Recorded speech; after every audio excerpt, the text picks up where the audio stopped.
Eccoci qua ragazzi, la Juventus vince 1-0 allo Juventus Stadium contro il Genoa. Nel primo tempo gol spettacolare di Kenny Dees, uno slalom gigante come ai vecchi tempi all'Alberto Tomba, vittoria importantissima che ci mantiene a -1 della Champions League, subito dietro il Bologna che ha vinto di misura contro il Venezia 1-0 con un bellissimo gol di Orsolini. Comunque andiamo a analizzare la partita, partiamo. Allora, come al solito, prima di iniziare, vorrei ringraziare tutti quelli che si sono iscritti, continuate a farlo. Siamo a una ventina da quota 1000, che è un traguardo incredibile per un canale che è di sole 7 settimane. Lasciate un mi piace e commentate, commentate, commentate. Il commento aiuta veramente a dare un piccolo push a questo canale ed essere visto da altri e soprattutto sono interessato a sapere le vostre opinioni su questa prima partita della Juventus. Quindi adesso iniziamo per davvero. Piccola parentesi, vorrei dire rispettate le sentenze, perché adesso cosa succede? Forse bisognerebbe andare a chiederlo a Elkan quando ha firmato quel famoso praticamente armistizio, ma come mai nessuno ne parla? Praticamente tranne Tutto Sport, stavo guardando, stavo cercando a vedere se c'era qualcuno che parlasse di quello che sia successo, perché non si trova un articolo, praticamente uno, tranne Tutto Sport, che ci venga a dire cosa sia successo in Cassazione. La Juventus è stata assolta e quello che è stato detto è che il campionato 2004-2005 non è stato falsato e che i risultati sportivi non sono stati falsati. Però la mia non è una polemica, però questa è la realtà dei fatti in Italia. Come mai non si parla più dell'inchiesta sul rapporto tra la curva dell'Inter, la società e i giocatori? Fatti di 6-7 mesi fa, non di 20 anni fa. 6-7 mesi fa, non ne parla nessuno. Cioè della Juventus si parla solo quando qualcuno viene giudicato, neanche trovato colpevole, semplicemente giudicato o è in giudizio. Quando vengono assolti non se ne parla, non vola una mosca, non si dice nulla e niente. E io vorrei sapere come mai tutto tace sull'Inter.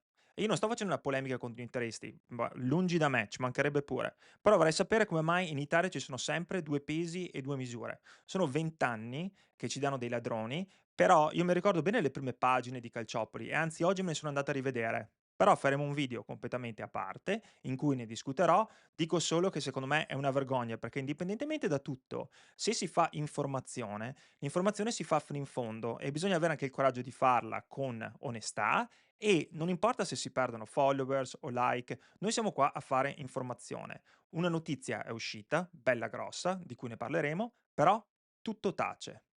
Io non lo so. Ci danno dei ladroni da 20 anni. È veramente così? Eravamo noi ladroni o forse era il calcio di per sé che era malato e forse tuttora lo è? Ne faremo un video. Allora ragazzi, torniamo alla partita di oggi. Una partita che è stata molto combattuta, dove si sono già viste delle differenze di pensiero tra Tudor e Thiago Motta e molte cose sinceramente mi sono piaciute. La partita non è stata entusiasmante, però la prima partita ci sta, è veramente normale, non si può pretendere di vedere la mano di Tudor dopo 2 allenamenti e con la maggior parte dei primi 2, 3 allenamenti in cui aveva metà squadra, metà, un decimo della squadra a disposizione. Quindi secondo me la partita andava vinta, abbiamo vinto, ci sta di avere grandissima positività mantenendo i piedi per terra. Comunque, ci sono state le cose interessanti secondo me. Partiamo dalla formazione. La formazione è stata un 3-4-2-1, quindi difesa 3, che è un inedito per noi, e durante la partita si è visto anche a volte un 3-4-1-2 con Yildiz dietro praticamente a Cobb Miners e Dusan Vlahovic e soprattutto un Yildiz che è stato molto più lasciato libero da, compiti, anche se vi ricordate quel minuto, mi sembra 89esimo, Ildiz che va a recuperare il pallone praticamente quasi sulla linea del calcio d'angolo, a contrastare un cross. Sto dicendo che Ildiz si è mosso molto e secondo me si sono visti anche dei risultati in quel senso perché è stato più libero.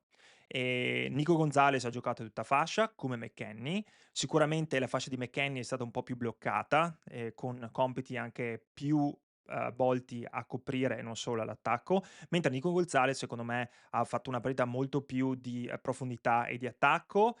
Ci sono delle domande che ho e ve le farò anche a voi. Ad esempio la prima è: Com'è possibile che i nostri calciatori comunque dal minuto 60 in poi, 65, sono sempre completamente scarichi e spompi?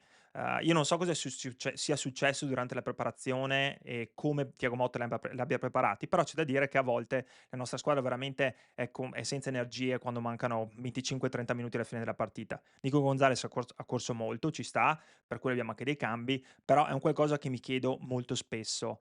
Ci sono secondo me dei flop, è giusto anche parlarne. Il primo flop è Cobb Miners. Cobb Miners ancora, a mio parere, a mio avviso, il peggiore in campo. Credo che veramente non solo sia spesso spaesato, e non credo tra l'altro che quello sia il ruolo giusto per Cobb Miners, in questa squadra. Secondo me, non può giocare in quella posizione, soffre parecchio, però è un Cobb Miners che sembra quasi appesantito, poca condizione fisica, pochissima lucidità. Tra l'altro credo anche che il centrocampo, a mio avviso durante questa partita, con Locatelli e con Khéphren Thuram, non lo so, credo che Thuram in quella posizione non riesca a esprimere il massimo. Ha fatto una partita normale, secondo me la sufficienza chiaramente la prende, però viene un po' sacrificato e perde un po' quella abilità anche di andare in profondità, e basti vedere al secondo minuto di recupero con quella falcata enorme, praticamente va a dare quel pallone incredibile a Weah con una parata quasi da circo di Leali, però voglio dire un po' sacrificato. Locatelli secondo me è molto impreciso oggi, molto impreciso nei passaggi, un po' più libero rispetto al solito, però veramente, manca un po' a volte di quella freschezza mentale per avere le geometrie giuste e i tempi giusti a centrocampo. Uhm, Parlando di flop parziali, secondo me Vlahovic è un flop parziale. Da un lato va apprezzata molto il fatto che si sia impegnato, abbia corso, ci abbia messo tanta energia. Secondo me sbaglia quando molte volte si ferma, alza le braccia e va a inveire contro l'arbitro. Tra parentesi, l'arbitro oggi io non lo so, però non so voi, ma certe cose non sono riuscito a capirle. Dà una munizione a Khéphren Thuram su un intervento praticamente sulla palla, poteva essere giudicato magari troppo intenso, ci sta, ma se vuoi chiami un fallo, ma sarebbe già quello secondo me una cosa un po' estrema, però chiami un fallo, ma sicuramente la munizione non ci sta a mio parere. Poi ci sono 3, 4, 5 falli dei giocatori del Genoa, molto di un'intensità, tra l'altro non sulla palla, ma sulla gamba, e i giocatori non vengono ammoniti. Cioè veramente 2 pesi e 2 misure, anche il Diz in più situazioni è stato abbastanza maltrattato e non ho visto lo stesso trattamento. Non sto parlando di nulla di strano, dico solo che m'è sembrato che a volte il direttore di gara fosse un po' in confusione. Comunque Dusan positivo dal punto dell'impegno, negativo dal fatto che c'è questa protesta continua con l'allenatore, scusate, con l'arbitro, anche se molte volte c'è da dire che De Winter faceva una marcatura praticamente con le mani intorno, continuando a usare le mani, spingere e spintonare, però Vlahovic è molto pasticcione, ha avuto 2, 3 occasioni con pallone nitide e pulite dove poteva fare molto, ma molto meglio al tiro. Quell'azione della sinistra nel secondo tempo incredibile di Yildiz che fa anche un tunnel e dà una palla, e alla fine, Dusan secondo me spreca un'opportunità molto importante, quindi insomma bene per l'impegno, però deve fare molto meglio. Nico ha giocato un'ottima partita, ci ha messo un sacco di voglia, di intensità, anche precisione, ha dato dei palloni molto interessanti, ha dato anche un paio di bei palloni nel primo tempo in profondità a Vlahovic, che sicuramente si trova meglio a giocare più in profondità, e anche nelle sponde oggi Vlahovic non è stato male, però Nico Gonzalez secondo me è stato sicuramente uno dei migliori in campo. Si è fatto vedere, personalità, ha cercato di saltare l'uomo, ha dato palloni importanti e veramente ha corso dall'inizio alla fine, e anche in fase di contenimento sicuramente non si è tirato indietro. Weston McKennie va sempre trattato con un occhio di riguardo secondo me, perché è qualcuno che ha tirato la carretta per quasi tutto l'anno. Quella a mio parere non è la sua posizione in campo migliore dove fa un lavoro eccesso, però McKennie più della sufficienza lo prende sempre. Ci mette tanta corsa, tanto impegno, tanta intensità e soprattutto è sempre disponibile a giocare dove il mister lo mette. Veramente ha giocato tutti i ruoli negli ultimi 3 anni, quindi, si sacrifica molto volentieri per la squadra e poi veramente ci mette sempre quel qualcosa in più, quindi va lodato in questo senso. La difesa a mio parere, peccato per Gatti, si vedrà, ha avuto secondo me qualcosa, una contusione, una botta probabilmente nel tendine di Achille con quello scontro nel primo tempo. Una difesa un po' ballerina in alcuni casi, delle cose le fanno molto bene, soprattutto ho visto anche degli inserimenti interessanti, però ogni tanto secondo me quell'intervento, soprattutto nelle palle lunghe, 1 contro 1, l'abbiamo visto nel primo tempo Vega che poi Pinamonti prende palla ed è da lì che nasce l'infortunio di Gatti, ci sono dei momenti in cui secondo me sono un po' ballerini e questo anche perché comunque è una difesa a 3, è una difesa che non è stata sperimentata a lungo e ci vorrà un po' del tempo, ci sta. È chiaro che in alcune situazioni abbiamo visto che c'erano degli spazi abbastanza larghi e comunque i vari Gatti quando era in campo, Vega, anche Kelly in alcuni momenti, ha fatto molto bene. La difesa, secondo me, Kelly partita sufficiente, a volte coi piedi fa delle cose un po' strane, però quantomeno ci mette abbastanza grinta, perde 2, 3 palloni un po' rischiosi, Vega anche lui fa qualcosina ogni tanto che non è proprio, eccezionale, però ripeto, secondo me per una prima partita con la difesa a 3 non possiamo certamente lamentarci. Oggi chi ha fatto la differenza è stato Kenny Dees. Kenan ha fatto una partita strepitosa, di qualità, una tecnica sopraffina e a mio parere era molto sacrificato prima quando giocava semplicemente sulla fascia. Non è quello il suo ruolo, sempre a mio parere. Kenan può essere un'ottima seconda punta nello stile di formazione giusto, ma a me piace quando Kenan svaria perché tecnicamente è superiore a tutti quelli in campo. C'è poco da dire, si vede nelle sue movenze, fa un gol strepitoso, il gol è da cineteca, a mio parere, bellissimo, ma fa tante altre azioni, tanti altri 1 contro 1 e si vede che ha quel feeling con la palla e si riesce a far vedere dai compagni e andare a chiamare il pallone perché finalmente è più libero di svariare e secondo me quella è la sua posizione e se oggi servivano delle risposte, Kenal ha dato una risposta a tutti quanti. Avrei voluto vedere Colomoni, credo che avremmo potuto anche fare dei cambi diversi.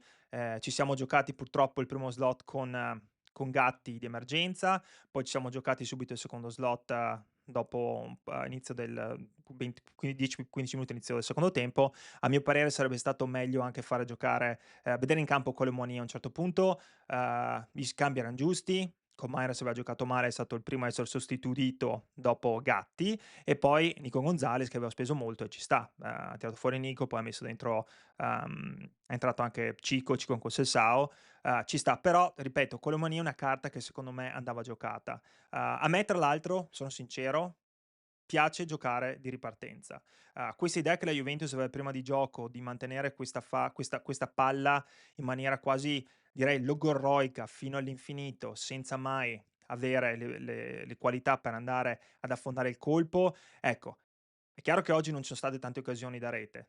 L'abbiamo visto, arriveranno, però dico che se uno non ha le qualità per mantenere il pallone con dei giocatori che hanno quella visione di gioco, quella abilità anche del passaggio, eccetera, ci sta a giocare di ripartenza. La Juventus, secondo me, ha giocatori che possono rompere il gioco tra le linee, giocatori che hanno lo strappo e giocare di ripartenza ha totalmente senso, secondo me, con una squadra come la Juventus. E ci vorrà del tempo per vedere la squadra di Tudor e quello che ha in mente. Secondo me è già tanto comunque che sia vista un cambio di energia, un cambio di intensità. Abbiamo visto già dei movimenti dove secondo me Tudor ha lavorato, anche dei calci d'angolo, abbiamo visto degli schemi che non si eran mai visti negli ultimi 9, 10 mesi, uno schema da calcio d'angolo con Thiago Motta, quindi vedere uno che lì da 3 giorni già prova certi schemi, io penso che sarebbe anche da battergli le mani.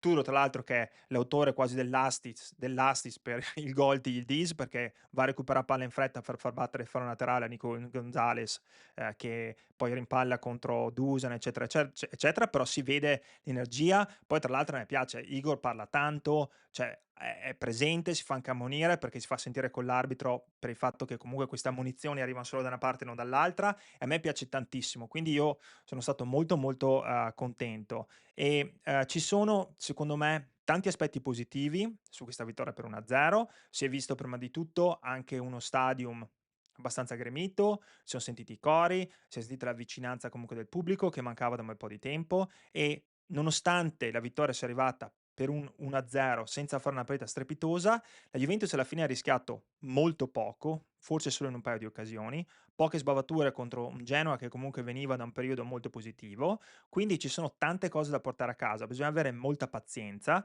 però se avevamo bisogno quantomeno di una risposta e un risultato positivo, il risultato è arrivato. Ci sono certi calciatori che stanno dimostrando che possono dare di più e altri calciatori che in questo momento probabilmente dovranno sedersi in panchina. Cobb Miners in questo momento sta facendo tantissima fatica. Quindi secondo me, ci sono tantissime opportunità per alcuni calciatori, basti pensare a Cambiasso, credo che in questo tipo con questo tipo di formazione e di modulo, Cambiasso potrebbe fare molto, molto bene e potrebbe farci molto, molto bene. Quindi andiamo avanti, testa bassa, vittoria importantissima, c'è da essere felici, godere, perché vincere 1-0 o 2-1 o 4-1, l'importante è vincere, questo è quello che conta, l'abbiamo fatto, meno 8 partite, secondo me il quarto posto è alla portata. Forza Juve, un abbraccio.